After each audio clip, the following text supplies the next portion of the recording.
Hello, everybody. Welcome to You Can't Tell It, Let Me Tell It.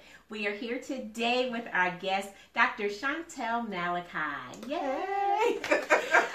We're going to let Dr. Malachi introduce herself, but what I need somebody to do is to come on and let us know that you can hear us clear, that you have no feedback. We don't want any issues this week after we get started, because our story is that important, just like every other story, but we really, tonight, I was like, I don't have my mascara, the waterproof, so.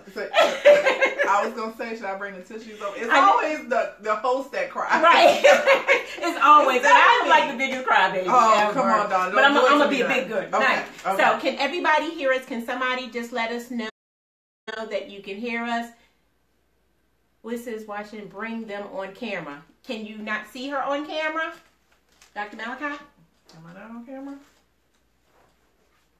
Okay, can you see her now? Tisha? Yep, yes. We can see her. Okay. So, and everybody can hear us good, no feedback or anything. We sound nice and clear? All right, well, we're going to go with that.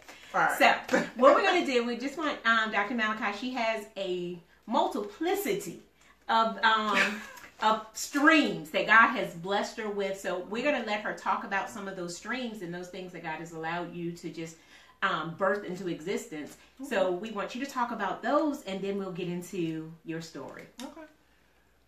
So a little bit about me. My name is Dr. Shantell Malachi, as Donna said. My main job is I am the founder and executive director for Dress for Success Central Virginia, which is a nonprofit that provides clothing and training to women who are transitioning back into the workforce.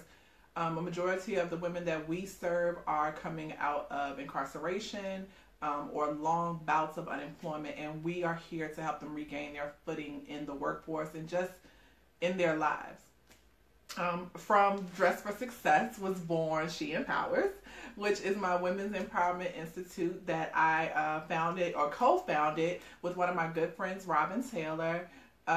She Empowers is sort of a offshoot of Dress for Success. Mainly we provide training, networking opportunities, resources for women in business and professional women. So our motto is connect, collaborate, conquer, and that's what we try to encourage women to do in the area. And we ventured out into DC, down in Virginia Beach, so you may have seen us or heard of some of our events there. Hold on one second. From what I can see, everybody's still saying you can't see Dr. Malachi. Is that correct? It says bring them on camera. That may be I don't know. Okay. Can you see two of us? Because we're looking at it and we can see both of us on the camera. So if somebody can just let me know if you can actually see her. We're going to keep that up. We do. The light is perfect. It really is. It's like absolute perfect. Can you see it? Someone else is still saying bring them on camera. That was the last one. Right. Let me connect. So while we're waiting, can somebody who's saying bring them on camera, I see where somebody's saying you can hear us loud and clear, but can you let us know that you can actually see both of us? I'm going to try to do it on the pad. You let me know. Okay. You need to connect to the internet? It's supposed to be connected on its own. I think this... Yeah, Charlotta says she can see both of us. Okay. I think this bring them on camera may be some weird Facebook thing. Okay. Okay. I can see both.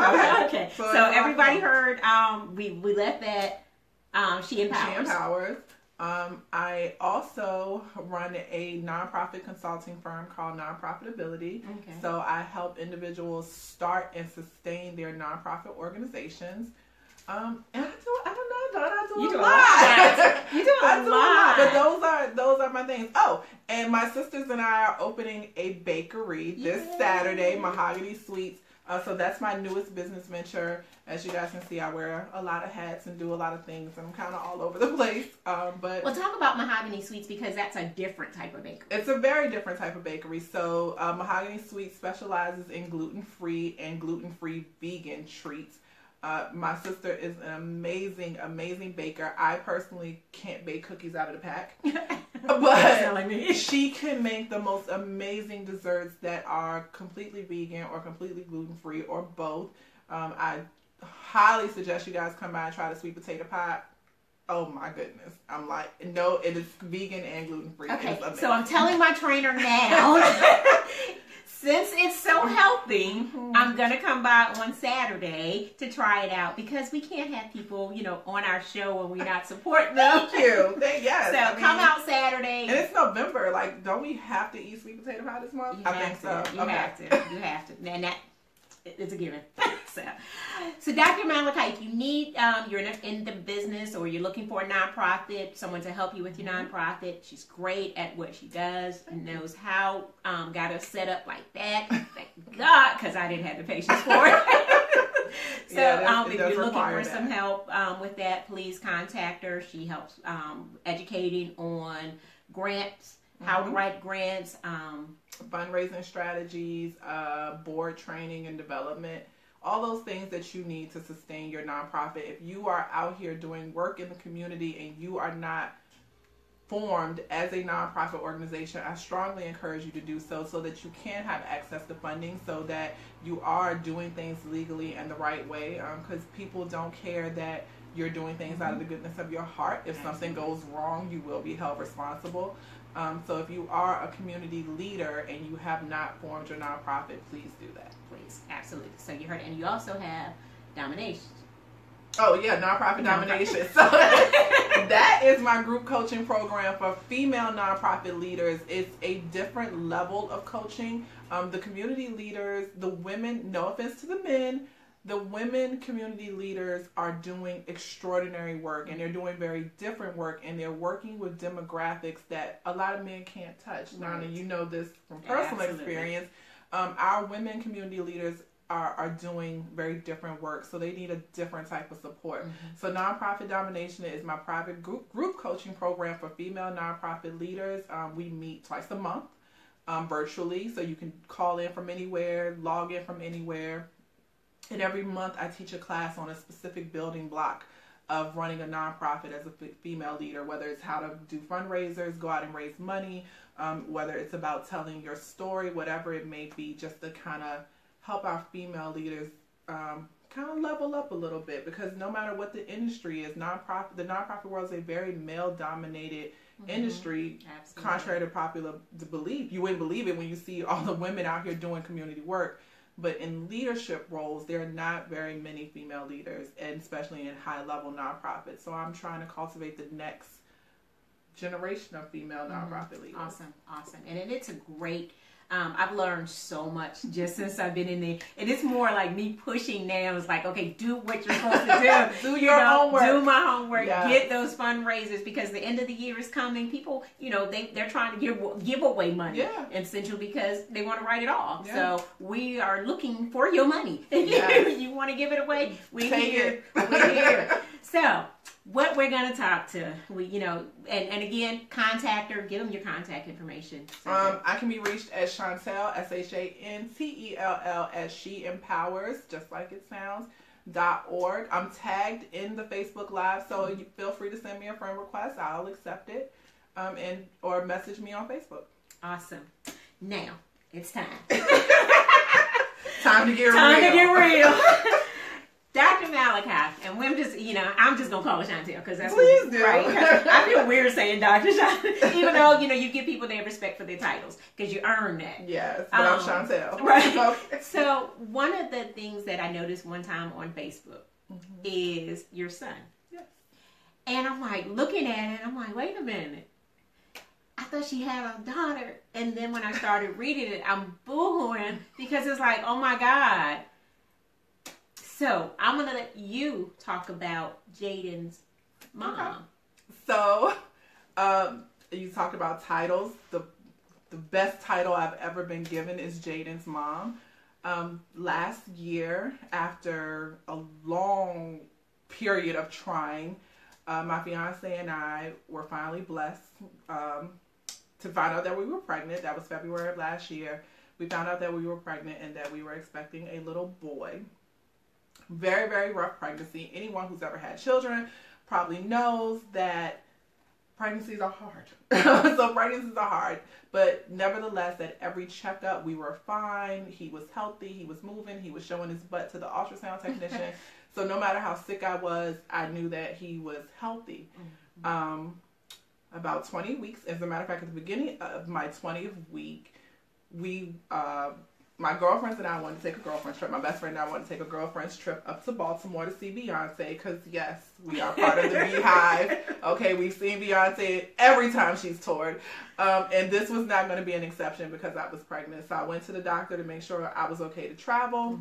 We went to Baltimore. And after the show, I was fine. When we got back to our hotel, I just kept telling my girlfriend, I was like, I don't feel right. I feel a lot of pressure. And if, in your 5th month of pregnancy, the baby's not that heavy to where you should feel all this pressure. And I'm like, something's not right. I think I should go home. I'm telling you, my best friend Joy got me from Baltimore to Richmond in about 75 minutes. Wow. So, don't nobody tell the cops that. But we got back to Richmond about as quick as I ever have. Checked into the hospital. And we went to the regular emergency room. And I'll never forget, the attending doctor went to examine me. And as soon as he opened my legs, he said, send her to labor and delivery. And I'm like, does he know I'm only 20 weeks? Like, no, tell me what's going on. Like, did I dance a little too hard when she played Single Ladies? What happened? They sent me up to labor and delivery. And Dr. Gordon, I'll never forget her, best doctor I've ever come in contact with, came into the room to tell me that my pregnancy was ending. She was like, you're in labor. And I did not believe it. She said, you're in labor. You dilated 3 centimeters. And because Jaden is so small, once you get to about 4 or 5 centimeters, he's probably going to move his way into the birth canal. And like the world just stopped. It's like, what are you telling me? I couldn't even cry. I'll never forget. I couldn't cry. And I wanted to cry, but I couldn't cry because everything had just stopped. I could hear my fiance crying. I could hear my best friend crying. I could hear the doctors talking, but everything had kind of just stopped. And I didn't really come back until she came to me and she said, there's a doctor here who, I was at St. Mary's, which is a Bon Secours hospital. She said, there's a doctor here from BCU who is here to do a favor for another doctor, but I think he's awesome, and I want to ask him to come see you. And I said, okay, what do you want me to do? Like, you guys have tied me to this bed. I can't move. Right. I don't care. Let him come see. And so this little man comes in with a Gone Fishing t-shirt on and some cargo shorts because it's summer. And he says, do you mind if I examine you? I said, no, not at all. He examined me. And he confirmed what Dr. Gordon had said. He said, you're about 3 centimeters dilated, and your sac has emerged through the birth canal. He said, so there are a couple of options here. We can attempt to sew you back up and leave you in this inverted bed, take all the pressure off your cervix, all these medical terms. He said, but something in my gut tells me that something's wrong. And I'm like, what? Well, what could be more wrong than what's wrong? And he said, something tells me that you have an infection. He said, so what I'm going to tell them to do is monitor you for 24 hours before you make a decision. I'm going to come back in 24 hours and check on you. Wow. He did an ultrasound. Jaden's still doing his normal ultrasound dance, turning around, showing his butt, all that stuff. He's still fine, healthy, normal Jaden inside the womb. So they leave me there for 24 hours in an upside-down bed, which is probably the most uncomfortable thing you're ever going to experience in life. To appreciate your beds, people, because that upside-down bed is the worst thing ever. Like literally upside down. You're like this. So your feet are in the air, your head is here, and you have to sleep like that. Wow. So he comes back in 24 hours. Mind you, this is not a Bon Secours doctor. He does not work here. He can't be billed. Right. None of that stuff. Okay, so he comes back in 24 hours, still has his t-shirt and cargo shorts on. He goes, let's examine you again. Okay, cool. they have the ultrasound monitor turned away from me. So I can't see what's going on, but I see this man's eyes like pop out of his head. And he goes, I've never seen anything like this. And I go, what are you talking about? He turns the screen around, and all I see is Jaden's feet doing this. Like, you guys can't see it, but his feet are going like this in and out of my cervix. Wow. He says he's kicking the sac out. I said, what? He says he's breached himself, and he's kicking the sac out. And I'm like, okay, well, what does that mean? He said, well, it means it's going to be harder for us to sew you up. He said, I'm going to be so honest. I'm afraid to sew you up because I think that you have an infection somewhere that we just can't see. They monitored me. They took blood. And that's really loud. They took blood. I was like, it's a motorcycle. But they took blood. They took my blood pressure. I was like, when he came in to do this thing, I was like sitting up eating pot roast. They let me sit up. I was feeling great. And I had been sick my whole pregnancy. So I was feeling great eating. He said, but I think there's an infection. He said, so I'm going to leave you and Jesse, who was my fiance. He said, I'm going to leave you and Jesse alone for about 10 minutes. He said, and you guys need to make a decision. He said, if we sew you back up, one of three things can happen. We can sew you back up. We can keep you in the hospital until Jaden has had a chance to develop more. They wanted to get him to 24 weeks, and we were at 20. Or we're going to sew you back up. There's going to be infection, and you're going to go into septic shock. Right.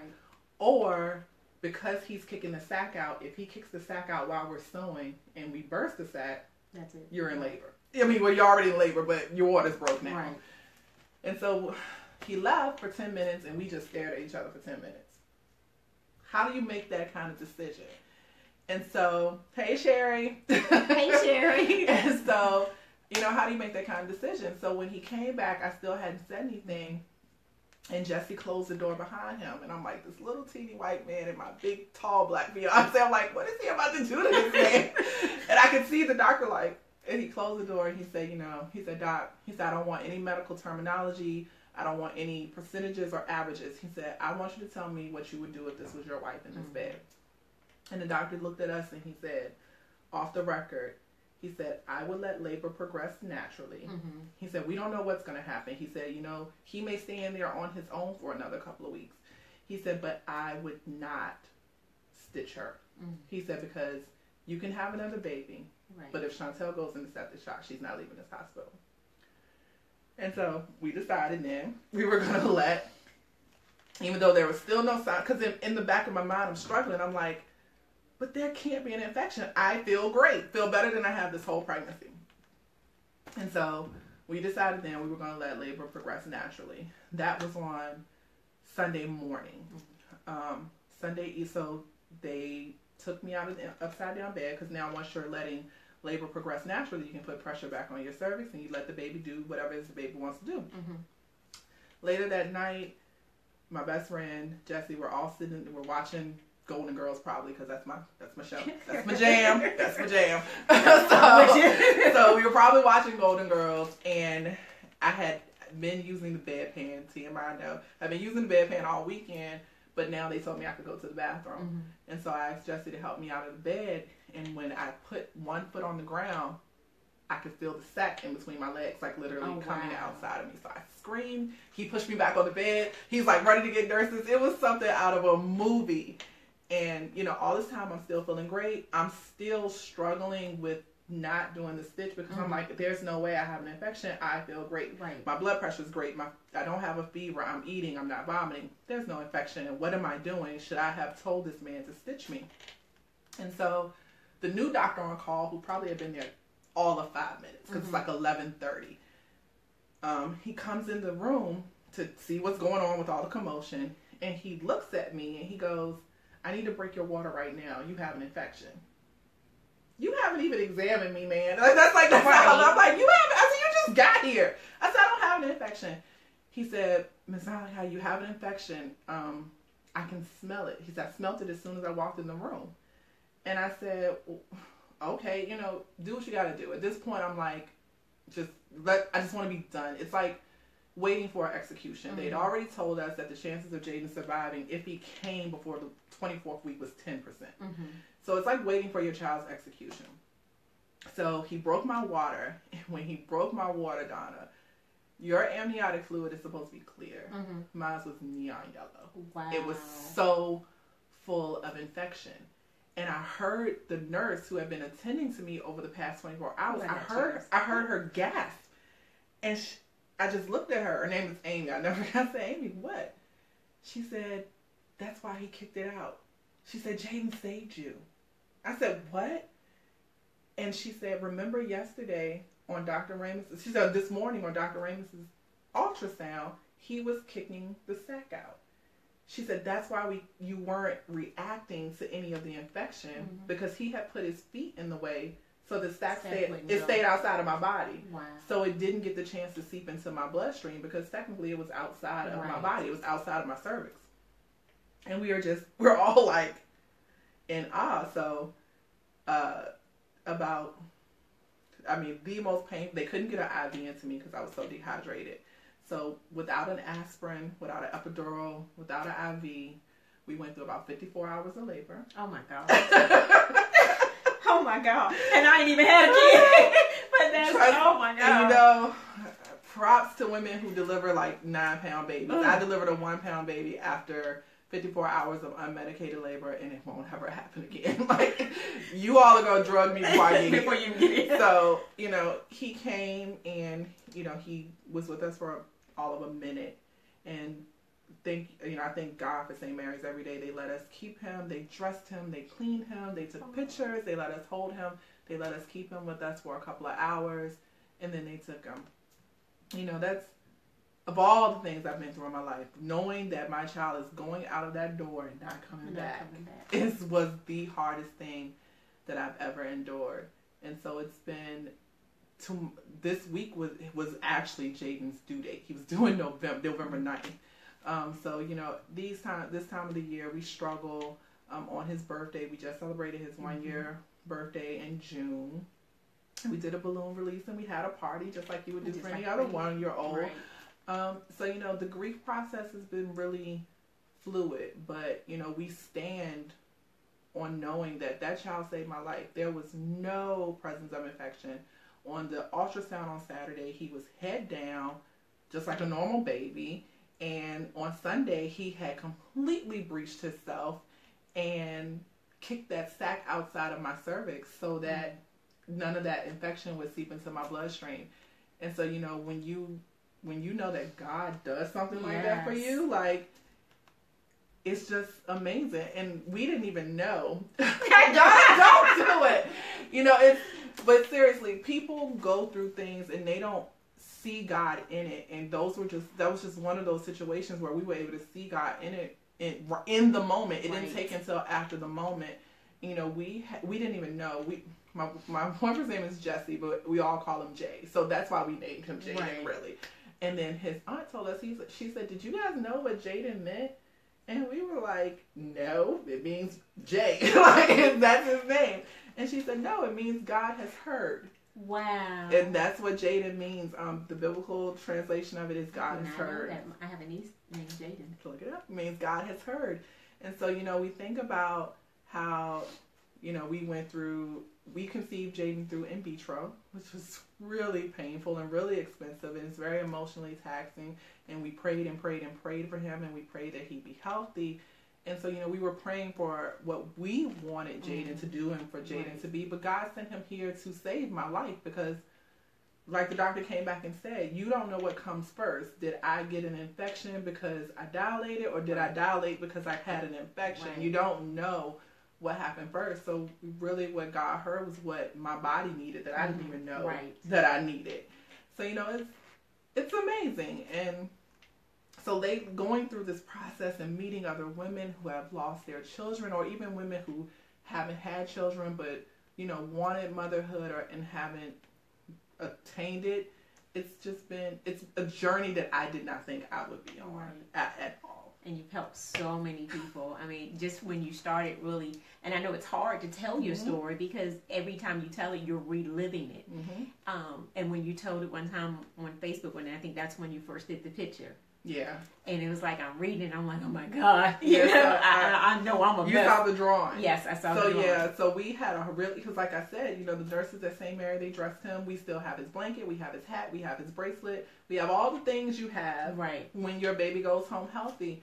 But the pictures, I know, were very hard because no matter what, it is a lifeless baby. Right. We think he's beautiful, and I remember how he smells and how he felt and all of those things, but no matter what, it's a lifeless child, and Facebook is so cynical. Right. And so I hesitated to ever post all of the pictures from the hospital, and so my best friend is friends with an amazing artist, and for Jaden's due date, she asked him, could he take the picture and draw it and just give it a little bit more life. And so that day that I posted that was when he had sent me the picture, and I was so moved. Those are pictures we can post and we can share, and let the world know that our son was here. Right. So and that he wasn't just a death. He wasn't just a seed. He was a child. He was your son. Yeah. And is your son. And that's a. No, I'm not gonna cry because and so many people take being a parent and being a mother for granted. Yeah, and and on the flip side of that, one of the hardest things for a woman who struggles to conceive or who has lost her child is to interact or come in contact with women who seem to get pregnant just like that, but don't really want their children, or they're bad parents or poor mothers, or they are not in this. They're not in a space where they can parent a child. And so then you start to go, why me, God? Right. And like I told you when you first got here, Thursday, I had a meltdown. Right. Because after Jaden's birth, I had some health issues because of the infection and the really hard labor. We found out 7 months after I had Jaden that a piece of his umbilical cord was still in my uterus. Because it had not detached fully because he was not ready to come. And when you go into labor early like that, things don't come out the way they come out when you're full term. That's why there's a full term because things have to come out. Exactly. So we faced a couple of medical issues, but this year we actually tried 3 more times. So we did 3 more rounds of in vitro, and they all failed. And Thursday was when we found out the 3rd one failed, and I broke. Now I'm very transparent. I cried, I screamed, I cursed, and most of all, I felt like, why God? Right. Because now I feel like I'm being punished. Well, you saved my life to punish me, and what I'm learning in this season is it's okay to question God. I talk to friends about that all the time because, especially when you're raised Southern Baptist Black, you don't question God. You don't question God, but God gives us free will to do just that. Right. So now I am asking him, why? What am I supposed to learn in this part of the journey? So, I think I know the lessons that I learned from Jaden's birth and his death, but now what are the lessons? Right. So, I don't know. It's like the Bible tells us God will restore all things that we lose. So I have no doubt that he will restore and reward us, but it's kind of like, why? And that's the one part of my story I do love sharing. It's like, it's okay to ask him why. And it's okay to be mad. Exactly. Because right now I'm very angry. I am. And you have that right because, one, you have that relationship with God that you can talk to him that way and like, look, what's up? Why is this happening? I'm going to need you to give me some kind of feedback or tell me something. Exactly. Especially when you've gone through so much pain, so much, and then you constantly, it's like pain over top of pain over top of pain. Yeah. And you tell yourself, the old saying, God won't give you more than you can handle. That's not in the Bible. Thank you. And that's why I said the old saying. Right, exactly. That's a saying, God won't give you more than you can handle. No, he has absolutely given me more than I can handle. we all put on a good front, and I still run my businesses, and I still do all of those things, but I don't think I'm not handling it well. I'm not happy about it. I'm not like, another whatever. I'm in a very hard space right now, but I know that this test comes before the testimony. I do know that. So, and you're helping, even without you probably even knowing, the number of people that you're helping and that, you know, are going through the same situation, maybe not with the death, but trying to have a baby. You just don't know what it is that they're going through and what they gain from your knowledge of every treatment that you've done. Are you planning to do another round? We actually found out that we're going to have to do some exploratory surgery. Because we think there may still be some more. My doctor thinks there may still be some more damage from Jaden's birth that we can't scar see. Tissue or something. Yeah, some scarring, some adhesions. He said, you know, there's some things that he doesn't think he's able to see with his naked eye on the ultrasound. So before we spend any more money, because in vitro is very, very, very expensive. So before we spend any more money, we're going to do some exploratory surgery to kind of rule out some more things. So.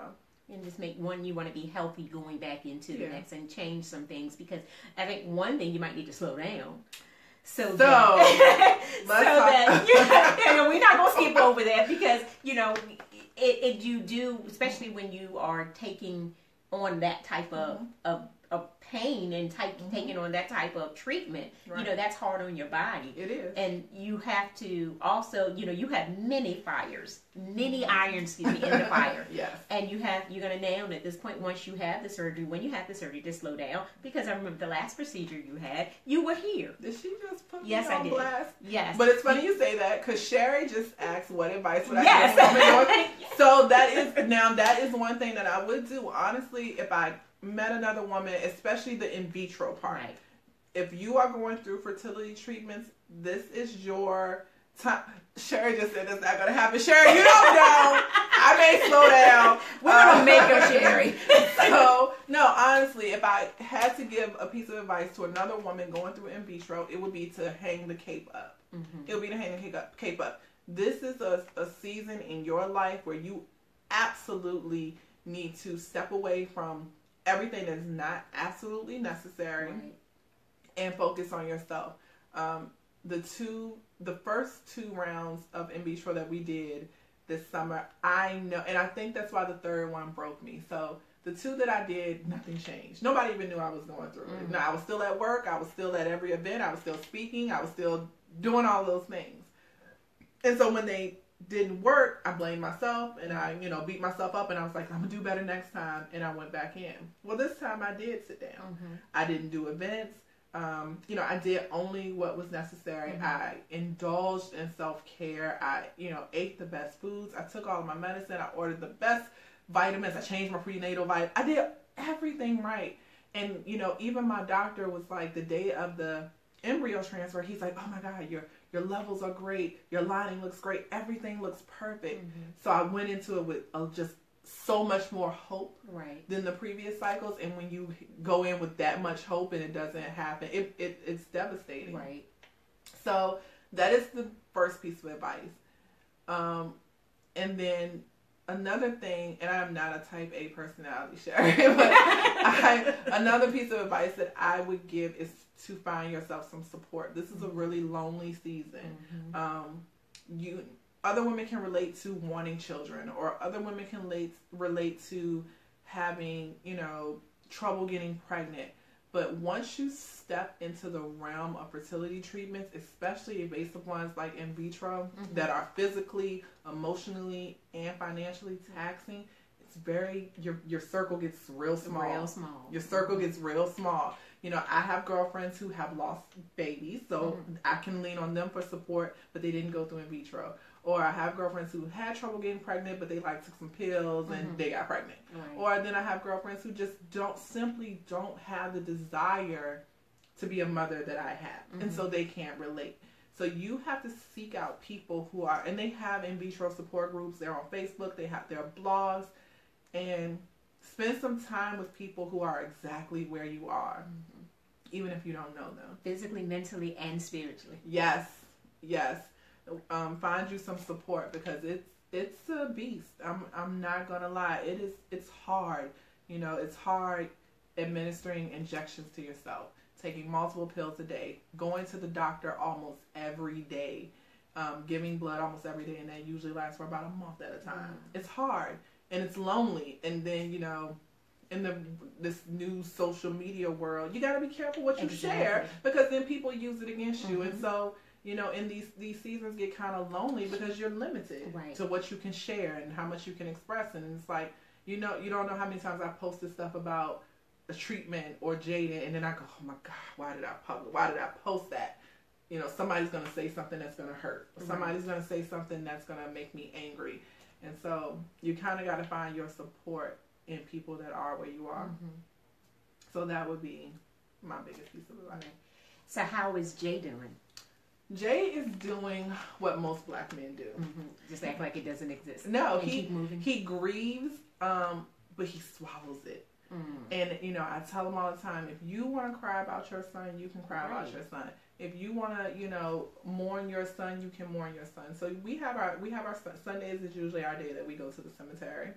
And sometimes I will just sit in the car and I will just let him go talk to Jaden, because in our society, and I hate to make things black and white, but black men have been taught that you can't go to therapy because you're crazy. You can't cry because that means you're weak. You can't mourn because you got to be strong. And I just absolutely will not tolerate it. Right. So if I see tears well in his eye, I'll make him cry. You better cry. You better cry for my son. So, so we keep Jaden's pictures around the house. When we get really sad, these are things that the therapist recommended. We'll smell his blanket even after a year and a half. Still smells like him. It's amazing the smells that babies give off, but his blanket still smells like him. So if he's having a moment where he's sad, like his oldest son is an adult now, and then his daughter lives a few hours away. So he was very excited about having a baby in the house, and so now I think he feels like he's missing out on a lot. And like I said, like most black men, he tries to swallow and I have to be strong for you.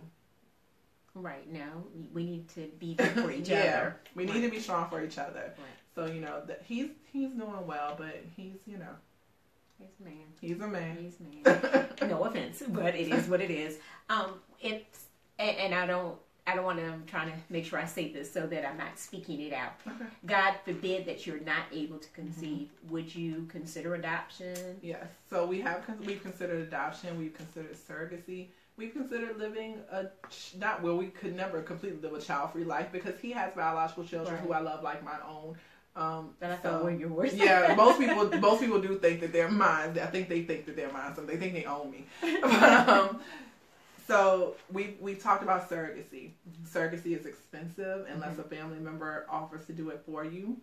And then there are so many limitations that we literally went through our families and went, they don't meet it. Don't meet it. So our options are small.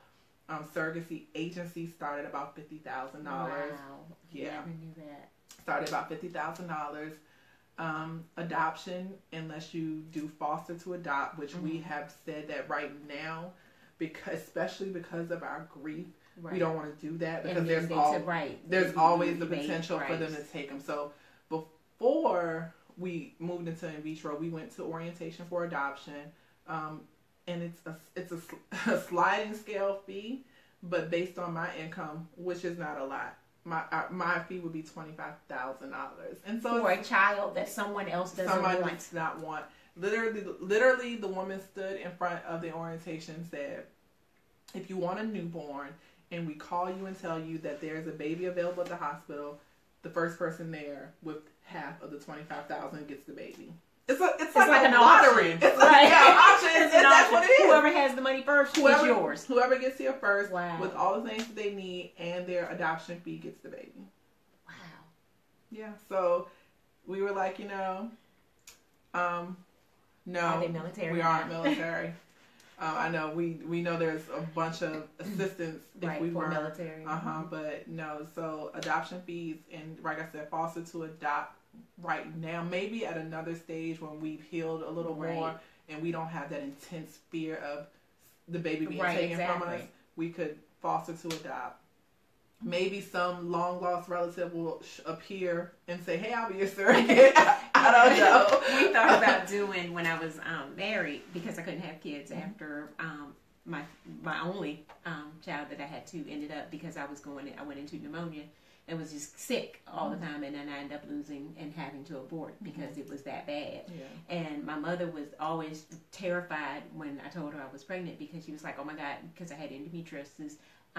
severe endometriosis. I had ovarian cancer before. So she was like, the baby's not going to be normal. You know, you're taking all these treatments, you're taking shots, and I had to take depot shots every month to keep me in menopause. And I decided one day I'm not going to take this shot because I want to try to have it. You know, I'm going to be my own doctor.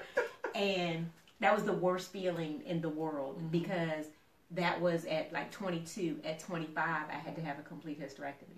So I never got the opportunity to have a child. So, you know, even losing and listening to your story, you know, and that's when I finally was telling you about it. And I'm like, oh my God, you know, because people don't realize, you know, and I always said I didn't want children. I never wanted children. I didn't want it. I wanted until my right was taken away from me to not be able to have it, that you can't. You go through all type of emotions. You know, when my niece had her babies, you know, I'm with her, and it's like, I can't do the, you know, no one knows what you're feeling when you're with a child.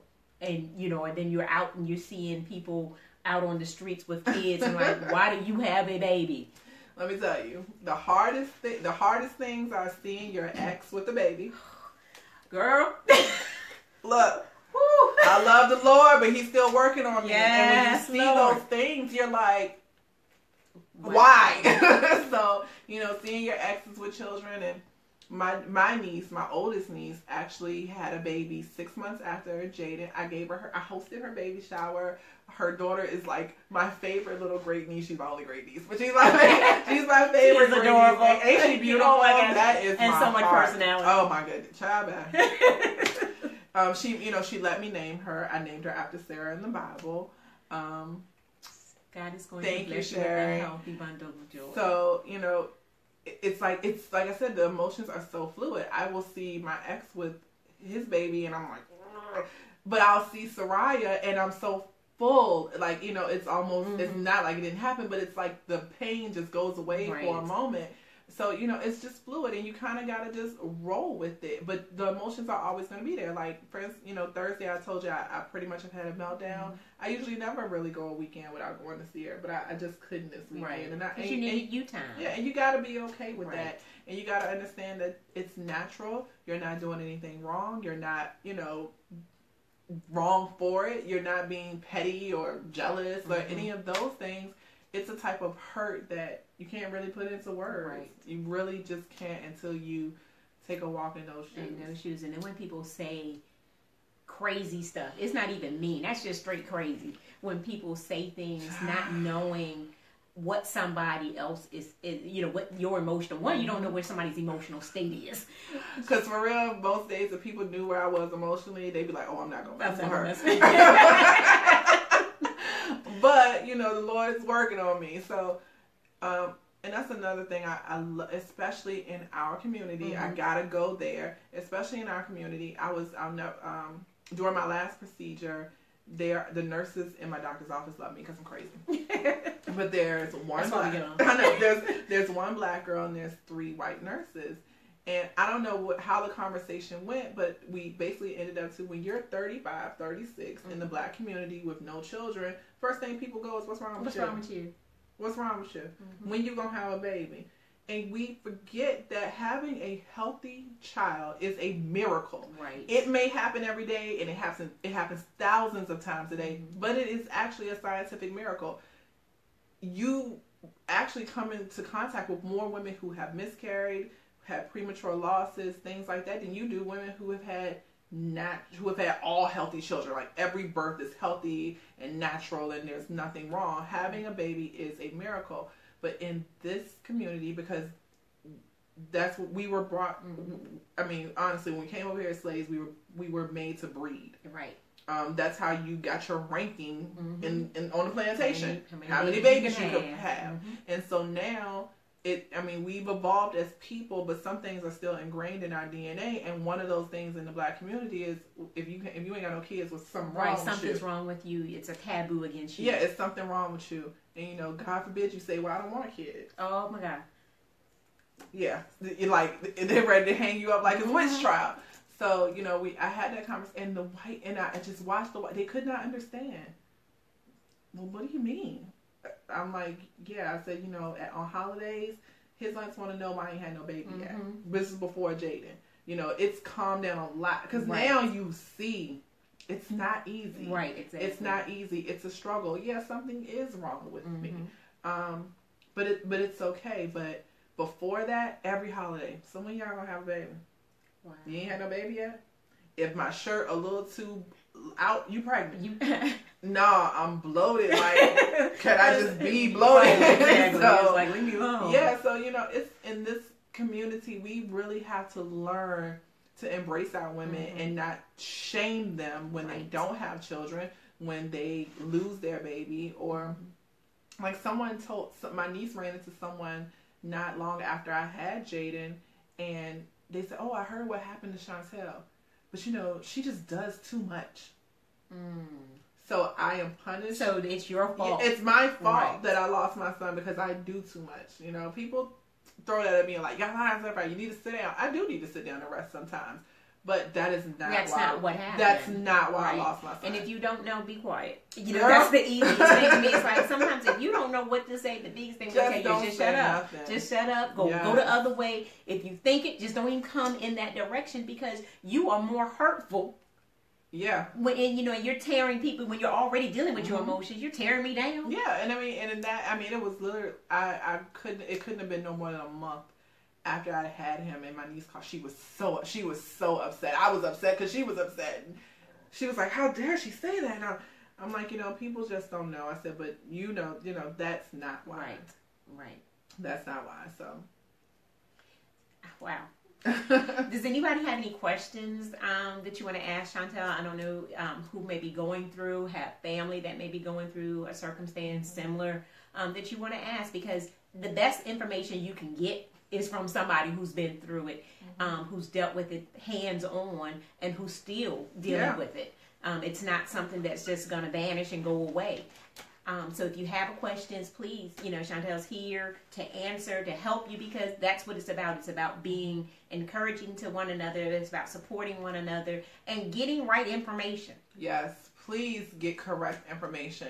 If you are, and some women just won't post, so I'll say the things that I know burn on some women's hearts. If you are in your 30s and you've never been pregnant and your periods are irregular and you know that you want children, now's the time to find out what's going on. Don't adopt that wait and see attitude. I've been advocating this with young women that I come in contact with over the past year who tell me that they want children, but they go 2 or 3 months without a period, or their periods last 2 or 3 months, or they've never been pregnant or never even had a pregnancy scare. Go see your doctor. Yeah. Our reproductive health is so important. And we take it for granted because periods are inconvenient. Right. Before we actually began the process of saying, okay, we want to have a baby, let's go see a specialist, I hadn't had a period for 2 years and was walking around like I was fine. It wasn't right. It was like, that's one thing I ain't got to deal with for one last thing. I'll never forget, like, I bragged about it. Somebody said something about a pool party, and they was like, well, I was like, girl, please, I don't worry about it. So, those things are not normal. So if your daughter, if you're older, you have a daughter who's in her late 20s or 30s, and she's not having regular periods, and you know that she wants to have children, don't wait and see. Don't, one thing that people tell me over the past year, and I swear if I never hear it again, oh, y'all just need to have sex more. It doesn't take more. Thank you. It only takes a drop. It only takes a drop. So no, we don't need to have sex more. We need to, take care of our reproductive systems. Right. You don't need to have sex more. You don't need to lay with your legs in the air for 20 minutes. I've had so many women tell me that. Oh, afterwards, just put a pillow up under your butt and lay there for 20 minutes. I've heard that. Yeah, oh, my. No, I know you've heard it all. Put a pillow under you. No. Or have sex a couple of days. Have sex the day you come off your period. Have sex every other day. They're not just old wives' tales. They're just totally inaccurate. If your cycle is very regular and you know that you're ovulating, those things might, give you the advantage. But if your cycle is irregular, you've never been pregnant, things like that, let it go. A pillow under your butt ain't gonna mean it melt to a hill of beans. All it's gonna do is give you a little comfort. That's it. All it's gonna do is, help you go to sleep afterwards. So you know, if you, like I said again, if you know women who are in their 20s and 30s and you know they have the desire to be a mother, please don't just let them wait and see. You know, we're not Janet Jackson rich. So I'm not trying to be 50 having no baby because I don't have a servant to come help me with this baby and my 50-year-old self. You know, these are the childbearing years, and not to put a timestamp on God's plan, but we know that these are the childbearing years, and after, you know, 40-ish, we're going to have to say, hey, God, it ain't happened by now, so we're going to kind of back out. But, you know, that wait and see attitude, we can't do. Right. And we tend to do it in our community more often than not. Absolutely. When I am at the fertility office, I'm usually the only Black woman there, and I can be there for hours and not see. Because the average, we can't afford it. Yeah. And even if we can, no, I'm not going to say we can't afford it because we afford what we want. We think we can't afford it. Because I didn't think I could afford it. And I really can't afford it. But we make a way. Right. Just like you make a way to pay your car payment and all those other things, you make a way. That's why I recanted that, because we pay for what we want. If it's something that you really, really want to do, it's something that means the world to you, you will find a way, come hell or high water. You'll do what you need to do. And God will make a way. Yes, He will. God will make a way. You know, I told anybody, we are about $20,000+ in. And trust me, we do not make a lot of money. But between insurance, blessings, bills, you know, we manage because this is something that we want to invest in. You know, how many of us are driving cars that cost more than $20,000? Exactly. So you make it happen. But even if you are on Medicare or Medicaid or whatever, you still have access to a reproductive specialist if something's not right. You know, people tend to have this mentality, oh, you know, she's on welfare, she's on Medicaid, she has free insurance. Yeah, so she has access to doctors. Well, you know, the myth is that these women just popping out babies. That's not true. Women on welfare, women on Medicaid still have reproductive issues. And they have access to specialists. All of us do. Use it. You have access to specialists. So, you know, don't take motherhood for granted. It's a privilege. It's not a right. It's you know, it's a privilege and it's a luxury for most women. It really is. It really is. Trying to make sure we have no questions. All right. So, you have given us so much information, and I thank you because I know it's not easy. But each time you talk about it, God strengthens you, and I think the more that you talk about it, I believe that God is going to continue to bless you, and your body is going to continue to be healed. You know, one day you're going to go in the doctor and you're going to be like, you know, what happened? And, you know, even when, by the time the surgery is scheduled, you know, we believe in the power of prayer. We believe that God, we know that God is a healer, and not just believe. And I believe that those that are listening and those that are watching, that are true prayer warriors, we're asking that you continue to, or that you add Shantell to your prayer list, and don't add her to your prayer list if you don't pray. Can you have a prayer list? They do. Pray? Yeah, people do. Oh. Yeah, they'll write it down. Okay. But we want to make sure that when you're adding to the prayer list, that you are purposely calling her name out. When you do your prayer, when you do your walk, you do your meditation, call Shantell Malachi out. Call whatever other woman that you know that's dealing with any type of fertility or any type of birth problem, or have lost a child, because it's not easy, especially when, and the holidays make it more difficult. Because you see all these cute little things, you see things, you know, the gifts and the families, and, you know, I can't stand holidays. You know, I cannot stand them because I don't like I love my family, but I don't control my emotions, so that's why I stay away from a lot of people. I'm so happy that God gave me the street ministry, because that's where I spend my holidays. I don't have to worry about, how I'm gonna feel, because I, either missing my family or missing, watching, them have their family time. Yeah, you miss the experience, you miss the emotion. Even, last Christmas was our first Christmas, so we intentionally woke up and went to the cemetery before the kids woke up, because we still have to make Christmas for them. And I actually think this Christmas is going to be harder than last Christmas. Last Christmas it was so raw. This Christmas is really it's real. It's really real, and then with the in vitros that just didn't go through, so you got everything.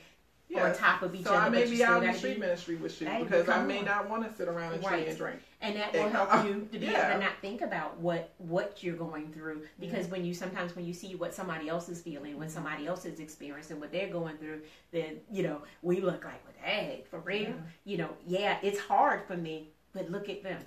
Look at their situation. So we thank you guys for joining us. We thank you for just sharing your story. Thank you. I believe that, I believe, and I told you this once before, I believe 100 plus that God is about to just open up a floodgate for you. And he's going to send you at the time that, because you're putting things in perspective now. And I think each time that you've gone through the treatments, you learn a little bit more. You do. This time you're like, okay, God. Your perspective changes. You learn that the things that you pray for may not be delivered in the form that you're expecting, but they do come. He answers prayers. I mean, it's without a doubt. We all are. Because doing the second one, your great niece was born when she was born before the first. No, she was born before the first one. Okay. She's almost one now. Oh, is she? Yes, time is flying with her little sassy ass. She'll be one in January. So she, I spent a lot of time with her during the first 2 cycles because it helped just eat. She soothes me. She eases me in those moments where I need it. So, I try to encourage women, don't shy away. Do it when you need to do it because self-care, you have to take care of yourself first.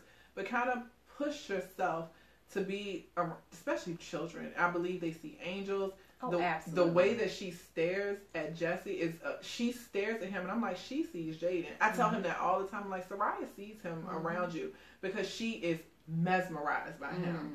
And so, sometimes you have to put yourself, he gets uncomfortable, and we left visiting her, and he cries in the car, and I'm so glad he's not on social media, because he would kill me. He knew I told him, he knew I said that. But it's his healing. But it's his healing. And so, I tell him all the time, I'm like, she sees something around you, because she's mesmerized. She, if he puts her down, she has smacked him on his leg, like, pick me up now. And I'm like, I think it's because she wants to get close to whatever she sees around you. And so, sometimes you have to push yourself to be in those uncomfortable situations so that you can get your healing. Right, absolutely. And you have done a marvelous job with doing it, with just, coming out on Facebook, of all places. Social media is cruel, but it's the best avenue to be able to get it out there. We had to announce his birth on social media because I couldn't call 100 people. Right. And that's on the day after he was born, I posted on social media. I was like, this is not, because somebody would go, why would you post this on Facebook? This is not how we wanted to do, but this was the best and quickest way we could get this message out, because people are calling and texting, and our gender reveal party was, nobody even knew it was a boy except for us. Our gender reveal party was the next week. Well, I need to know, I need to let y'all know exactly it's not happening without having to make 100 phone calls. So, social media has its downfalls, but it's an excellent communication tool when used correctly. Absolutely. So we are going to get ready to wrap up. If nobody has any questions, we do thank you guys. I saw some people saying that they were praying for you. Thank you. I appreciate it. That they're sending their not sympathy, but they're sending their love to you, because it's still a constant day by day step. It is. And we just thank you for sharing with you. And just lifting that up. You encourage me every day. You encourage me every day. Because you're such, because I know the story, how strong you are when I continue to see you going forward and pushing other people. And I think that's why I keep saying I know that God is going to bless you, because when you take your focus off of you and put your focus on somebody who has another need, you help these women every day, and they are like your children, that are coming in here trying to get, preparing for clothes, job interviews, getting clothes, and doing all you're doing. You're being a maternal instinct. Your maternal instinct is already kicked in, because you're like, no, don't put that on. Don't. You have been in here before, right? We don't let you walk out here looking crazy. Exactly. Okay. So, I just pray that if anybody out there is really going through, and that parents will seriously, look at your daughters and check your children, make sure your kids are, because personally, I didn't get a checkup until I was probably about 17. Yeah. And I think that's a little late. It is a little late. And, you know, we tend to think, oh, it's these kids, it's these hormones, it's what they eat. You know, I stay on my best friend about her daughter all the time. If she's like, oh, you know, she has a little more hair on her legs. Oh, that's a hormone imbalance. Right, exactly. They're going to get checked. Exactly. You know, it's no, she's not just hairy. Women are not naturally hairy. We are so far evolved from monkeys that we are not naturally hairy anymore. Exactly. If your daughter has excessive hair growth, if her acne is not natural, those are hormone imbalances that could affect her ability to have children later in life. So please look at your daughters and make sure that you are taking them to see doctors and that they are actually being checked up, whether they're sexually active or not. Right. It doesn't matter, because it doesn't matter. You can't become sexually active if you already have issues going on. So you want to make sure that they're okay. And the one thing that to protect them from becoming sexually active too early is by taking them and being responsible and knowing what it is that they're doing. That's my business partner. You know, you want to take the precautions now and make sure that they're okay. Make sure, you know, and then we know that there's so many things that run rampant within the Black community that, you know, like with the endometriosis, they told me, oh, it's not a Black woman's disease or condition, so they didn't look for it. Oh, that's what they told. So I have polycystic ovaries, which is why we have trouble conceiving, because my ovaries are completely covered in cysts and pretty much have stopped functioning. So I have all these healthy eggs stored in my ovaries, but my ovaries won't release them. Won't release them. No. So until I was in my 30s, no one would treat me for it. You know what they would do? Put me on birth control. Put you on birth control. They put you on birth control for everything. They think birth control is the one thing that just solves every birth single control thing. Does not solve all issues. It represses them. Yes. And so all those years of birth control, there are plenty of women who get pregnant with endometriosis and polycystic ovaries, but the years that I stayed on birth control repressed my ovary function to the point my ovaries are like, we're done here. Yeah, we're done. We'll keep holding these eggs until you want them, but you got to come in here and get them. You got to come in here and get them, which is basically what in vitro is. It's going into a woman's ovaries, pulling her eggs out, fertilizing them outside of the body, and then putting it into your uterus because your ovaries don't work, and your uterus is waiting to receive from your fallopian tubes, but nothing ever comes down. It's like the signal's supposed to come down. And so, you know, that's what happens. So if you're, like I said, and the first sign was excessive hair growth and acne. Oh, my acne was horrible. And, you know, in the Black community, it's like, girl, go get some olive oil. Yes, exactly. You don't wash your face good. You ain't washing your face good. No.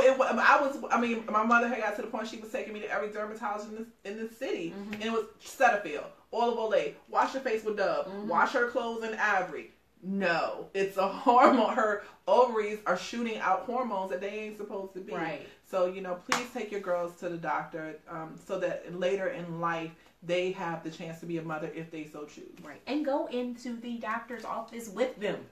And don't be scared of what you're going to hear. Right. If your 16-year-old is having sex, it's better that you know than not know. Exactly. You just 100 with you. Because if you go in there, you come in, you know, and be supportive to whatever that they say, because, you know, they already feeling intimidated when you come in and you're standing there looking, you know, like, what you doing? What you doing? So, you know. I'd rather know and know you're okay, because anything could happen. You know, you could be suppressing so many other things, like you said. Without having full knowledge. So we have the ability. If you can't go to a regular doctor, they got free clinics. They have everything, you name it. They have plenty of places that you can go to get checked out. And I think my first checkout was, and I had military insurance, was at the free clinic because I was scared to tell my mom, you know, I wanted to get a checkup. Yeah, and you would think that that's a problem that older women had back in the day. It still happens. It still happens. Yeah. So we just want everybody to, you know, be vigilant. You know, be conscious. Pay attention to your body. Pay attention to your children's body, your daughter's bodies. Pay attention, not just your daughters, pay attention to your son's bodies, because they could be having something going on with them that will ultimately create problems with being able to produce a child. Yeah, every woman that's going through fertility treatments is not going through fertility treatments because of their problem. Sometimes it's the man's problem. So I can't. Because it's too far back. I told you. She did tell me. I thought with the glasses on, he said, oh, thank you, Pastor McGill. Love you. Hey, Carrie. So we just, if you guys have any questions, you can go back and look at this video later. You can always reach Shantell. She's tagged on this video. We talked about that earlier. If you have questions, whether it's about fertility, whether it's about whatever, that we talked about today. Yes. Please feel free to message me if it's about fertility, community work, nonprofits, women's empowerment. We can talk about anything. We can do it all. Yeah, we can talk about anything. And if you know somebody that's in need of work clothes. If you know a woman that's in need of work clothes, if you know a woman who's in need of professional development, we actually have a series of workshops coming up here at Dress for Success. So if you are looking for work, we're doing resume writing this week. We're doing Microsoft Basics next Wednesday. You can just go to our Facebook page, Dress for Success Central Virginia, and register there. So, is there a cost? It's free and includes lunch. So, come get your lunch. Yes. I need a resume. So, yeah, feel free. So, okay. Well, we thank you guys again for hanging out with us. As you know, the topic is You Can't Tell It, Let Me Tell It. What that means is I could never be able to tell Dr. Malachi's story because I've never lived what she's been through. So that's why we come with Real Talk, because we want everybody to know that, we don't have time for sugarcoating things. Ooh. We don't have time to pretend about things that they don't exist, and that if we sweep them under the rug, that we'll forget about it. Nobody will think about it. Nobody will, it just will, out of sight, out of mind. No, we have to talk about the issues of today. We have to deal with things that we've experienced. It's not just about a testimony, because thank God we all have testimonies, but it's about what we're walking in, what we're living in, and what we're dealing with right now, because that's what's going to help somebody who's going through, so that they don't have to go through the exact same thing, that will help me be able to conquer through that situation and support each other. I cannot say that enough. We have to support one another. Stop doing the crab pot mentality. Ooh. We as women are the worst when it comes to supporting one another.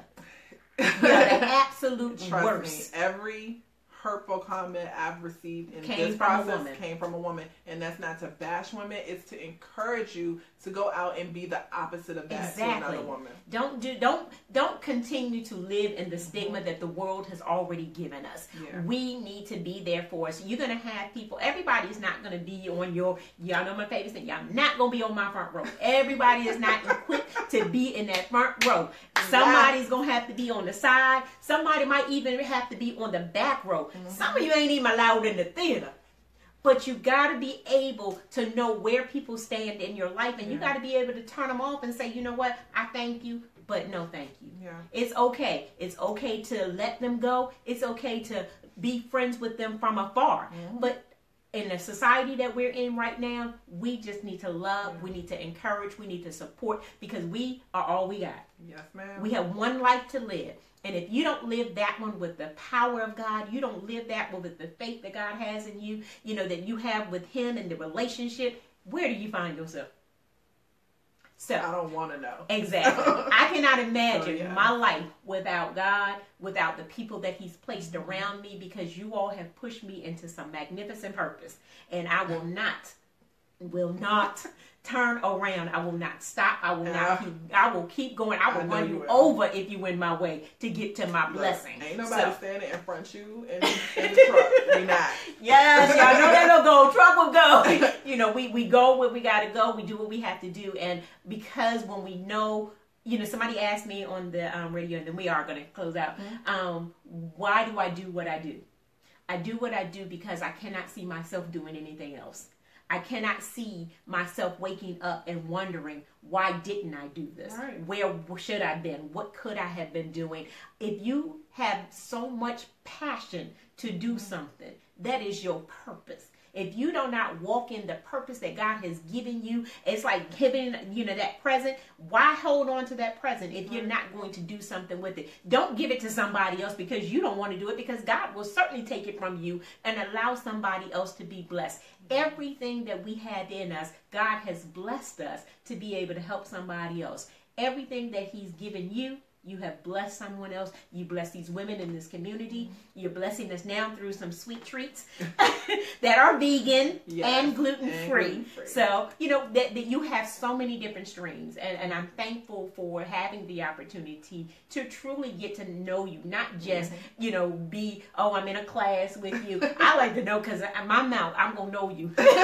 Mine too. If you're going to do something with my ministry, you're going to do something with what God's, I'm going to know you. Oh, yeah. Because, you know, and I think I posted something one day, if you don't know who you are and don't know what you're walking in, then you can't touch what God has given you. Because, and that's why you can't have everybody praying over you. And you can't have everybody touching you. Right? Yes. You saw my post just real quick. And we talked about soliciting prayers, and I posted last week, and I know Donna saw about soliciting prayers. I had stopped soliciting prayers on Facebook because the enemy crept in and said, there are people wishing ill upon you. There are people who don't want you to have what you're praying for. There are people who are jealous of what it is that you are going to achieve, and their wants are outweighing the prayers of warriors. And I'm like, I'm going to solicit. If I need prayer warriors, if I need my people to stand up and pray for me, I'm going to request that they lift me in prayer, because it's no way that ill wishers and jealous people, it's no way that what they're praying against me is going to be trumped over the ones that God has appointed to pray over you. So, let's just keep encouraging each other, praying for one another. Don't be afraid to step out and tell somebody what you're going through, and give it to the universe, and let God handle it, and let God's people handle it, because God may not be the person or the thing or whatever that comes in and changes it. It may be someone that he sends, and you got to be open to that. So absolutely. So we thank you guys for tuning in with us. We know it's Monday night. I don't know what comes on TV, but I know. I'm going home. I get up. I have to be at that gym in the morning at 6 o'clock. So Enrique, you know I'm tuning off right now. So I thank you guys for sharing with us. Continue to lift us up in prayer and genuine prayer. Continue to encourage us. Continue to just, promote what it is that we're doing, because we're not trying to be something that, we're not trying to be. No. We only want to do what God called us to do. That's it. We're not trying to be anything other than that. I don't think we can do anything else. I don't know how to do anything else. So, it's not about trying to outshine anybody, outdo anybody. It's about us just doing what we do the best that we know how to do it. So on that note, thank you for sharing with us. You can't tell it. Let me tell it.